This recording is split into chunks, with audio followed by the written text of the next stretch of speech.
नमस्कार दोस्तों, miss cutie explanation channel में आपका फिर से स्वागत है। और अगर आपने पिछला एपिसोड नहीं देखा है तो पहले देख लीजिए, लिंक में डिस्क्रिप्शन में दूंगी। तो बिना ज्यादा समय बर्बाद किए चलिए शुरू करते हैं आज की एक्सप्लेनेशन वीडियो। जैसा कि लास्ट पार्ट में हमने देखा था कि अब नेली और उसके सभी साथी ने लेजेंडरी लेवल पर ब्रेक थ्रू कर लिया था, जिसके बाद वो सभी थर्ड फ्लोर पे चल देते हैं और वहाँ पर उन्हें बहुत ही खतरनाक मिलता है। अब एपिसोड की शुरुआत होती है और उसके साथियों को दिखाते हुए जो कि अब उस डेमो के सामने खड़े थे, मगर अब वो मॉर्निंग बीच बहुत ही ज्यादा भड़का हुआ था। अब ये देखकर तो चूंकि हालत खराब हो जाती है, वो सर पकड़ते हुए बोलता है, ये तो बहुत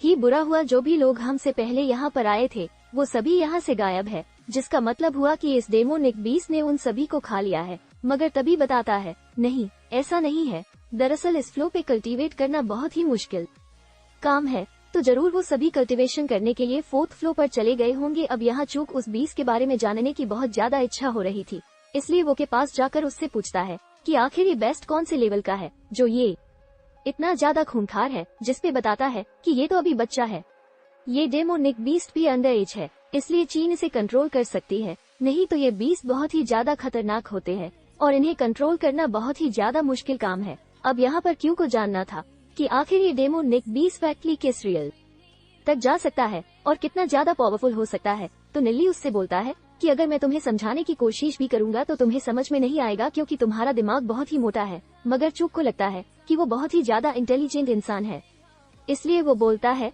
तुम मुझे बताओ, मैं सब समझ जाऊंगा। तो बता नहीं लगता है कि ये अभी हेवनली फिट लेवल पर है और इसके ऊपर जाने पर ये हेवनली स्टार लेवल पर पहुंच जाएगा और फिर आता है heavenly ton, dragon road level और फिर वो सॉन्ग लेवल। और कोई भी बीस्ट, चाहे वो टैलेंटेड हो या फिर वीक हो, उसके बाद भी ऐसे डेमोन एक बेस्ट बहुत ही आसानी से ड्रैगन रोड तक कल्टीवेट कर सकते हैं। अब ये सुनकर तो चूके होश उड़ गए थे, क्योंकि उसे समझ में आ गया था कि ये 20 बच्चा होने के बाद भी इतना ज्यादा खतरनाक है, तो ये बड़ा होगा तो क्या करेगा। तभी लिन आगे आते हुए बोलता है कि मुझे तो लगा था कि स्पिरिट गॉड की लिमिट होती है, जिसपे उससे बोलता ये तो बस शुरुआत है, तुम्हें अभी बहुत कुछ जानने को मिलेगा। अब लिंक को भी समझ में आ गया था कि वो बीज बहुत ही ज्यादा पावरफुल है, क्योंकि नील ने उस बीज की इन्फिनिट पोटेंशियल को भी महसूस कर लिया था। अब यहाँ पर के दिमाग में खुराफात चलने लगती है और वो सोचता है कि इस है पकड़ने का आज मौका हमारे सामने है, हम किसी भी कीमत पर इसे जाने नहीं दे सकते हैं। अब तो अपनी तैयारी कर ली थी, मगर तभी गॉडेस उसके पास में आती है और उसे रोकते हुए बोलती है, तुम क्या इस बीज से मुकाबला करने का सोच रहे हो? मगर तुम्हें पता होना चाहिए कि ये बीज बहुत ही ज्यादा खतरनाक है, इसलिए लड़ना बहुत ही ज्यादा डेंजरस हो सकता है। मगर ने तो अब डिसाइड कर लिया था और वो उस बीज के सामने आ जाता है और बोलता है, हमने तो बहुत कुछ सोच लिया, मगर अब समय हो गया है कि हम तुमसे भी थोड़ी बातचीत कर ले। जिसपे को देखकर कंफ्यूज हो जाता है कि आखिर नीली किससे बात कर रहा है, क्या ये क्या की भाषा बोल सकता है।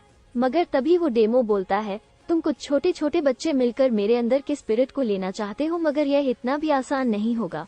और अब बीस को बहुत ही ज्यादा गुस्सा आने लगी थी, जिससे वो बेस्ट अपने पैरों को पटकना शुरू कर देता है। अब ये देखकर चू और बाकी सभी डर जाते हैं, मगर इससे कोई फर्क नहीं पड़ता और नीली बोलता है, तुम यहाँ पर ब्लैक फ्लेम लॉक इंक्रिप्शन से यहाँ पर कैद किए गए हो, तो तुम्हें यहाँ से आजाद करना इतना आसान नहीं होगा। लेकिन वो की बातें सुनने को तैयार नहीं था, जिसमें बताता है कि डेमोनिक बीस की दुनिया में तुम जैसे टीन इन बेस्ट बहुत ही ज्यादा बेस्ट होते हैं, मगर तुम हमेशा अपने झुंड और बाकी सभी बीस से दूर रहते हो, जिसकी वजह है तुम्हारे अंदर मौजूद वो ट्रेजर है जो कि बहुत ही ज्यादा कीमती है, क्योंकि हर बीस का सपना होता है वो उस ट्रेजर को ले ले। अब ये बातें सुनकर वो बीस चौंक हो गया था कि नीली को इतनी सारी बातें कहाँ से पता है। अन्य लिए बताता है, अभी तुम बच्चे हो, इसलिए तुम्हारे अंदर क्यों स्ट्रेचर में शेप नहीं लिया होगा, यही रीजन है कि लोगों ने तुम्हें यहाँ पर अभी तक कैद करके रखा है। लेकिन बस मैं ये सोच रहा हूँ कि जब तुम एडल्ट हो जाओगे तो वो कौन होगा जो तुम्हें मारकर तुम्हारे अंदर के ट्रेलर को निकाल लेगा। अब यहाँ पर नीको डरा रहा था, जिसपे वो बीस से पूछा, आखिर तुम मुझसे क्या चाहते हो? तो बताता है, क्या तुम यहाँ पर हमेशा के लिए फंसे रहना चाहते हो? क्योंकि मेरे पास एक सोल्यूशन है, तुम्हें यहाँ से बाहर निकलने का, नहीं तो अगर तुम यहाँ पर फंसे रहोगे तो बकरे की तरह काट दिए जाओगे। अब इस बात पे उस डेमोनिक बिस्ट को गुस्सा आ जाता है कि नीले की हिम्मत कैसे हुई उसे बकरा कहने की।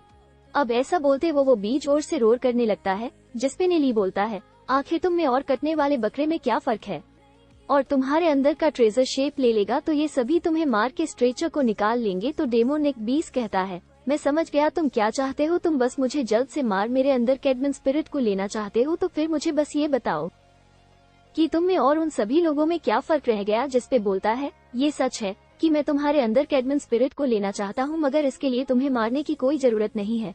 आगे बताता, हम कॉम्प्रोमाइज कर सकते हैं। जितनी जल्दी तुम मेरे दोस्त बनने को तैयार हो जाओगे, काम उतना ही ज्यादा आसान हो जाएगा। आगे नहीं बताता है कि हम 100 से फोन करेंगे जिससे तुम्हें लिंक की 100 साल से जोड़ देंगे। लेकिन उस बिस्ट को बातों पे बिल्कुल भी यकीन नहीं था। वो बिस्ट हंसने लगता है और कहता है, तुम मुझसे झूठ बोलना चाहते हो? अगर तुम ऐसा करोगे तो इसमें और मेरे मरने में क्या फर्क रह जाएगा?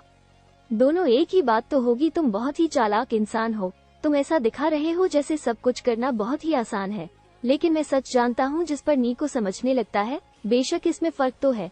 सोल मन को बनाने से भले ही तुम डीमन स्पिरिट में ट्रांसफर हो जाओगे, फिर भी तुम अपनी ऑटो की सेल्स को बरकरार रख सकते हो और तुम्हारे मास्टर के मरने के बाद तुम फ्री हो जाओगे। और इंसान की उम्र तो सिर्फ 100 ही साल होती है, लेकिन के सामने तो ये तो ऐसे है जैसे समुद्र में एक बूंद पानी। हमारी लाइफ तो बहुत ही ज्यादा लंबी होती है। इधर लिंक भी थोड़ा सोचने लग गया था कि उसकी सी सोल में ये ज्यादा डेंजरस नहीं हो जाएगा, लेकिन फिर वो सोचता उससे फिक्र करने की कोई जरूरत नहीं है, क्योंकि जरूर सब कुछ प्लान किया होगा।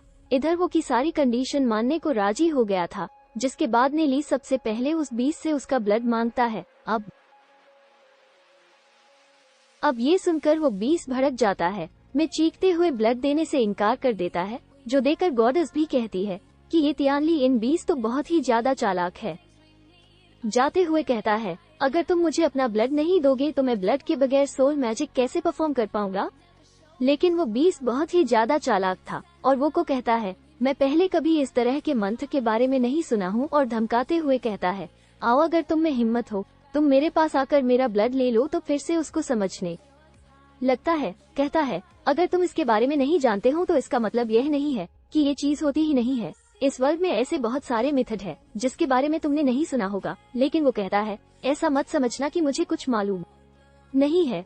तुम मेरी पीठ पर वार करना चाहते हो, लेकिन मैं तुम्हें अपना ब्लड नहीं देने वाला हूँ। अब वो बीस्ट जोर से रोल करता है।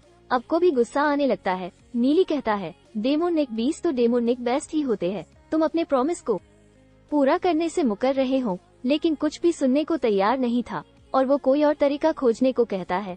लेकिन अब नेली का भी कुछ सुनने का मूड नहीं रह गया था। कहता है, अगर ऐसा है तो आप कोई बात नहीं होगी। जिस पर वो को एक्टिवेट करते हुए कहता है, तुम मेरा क्या कर लोगे?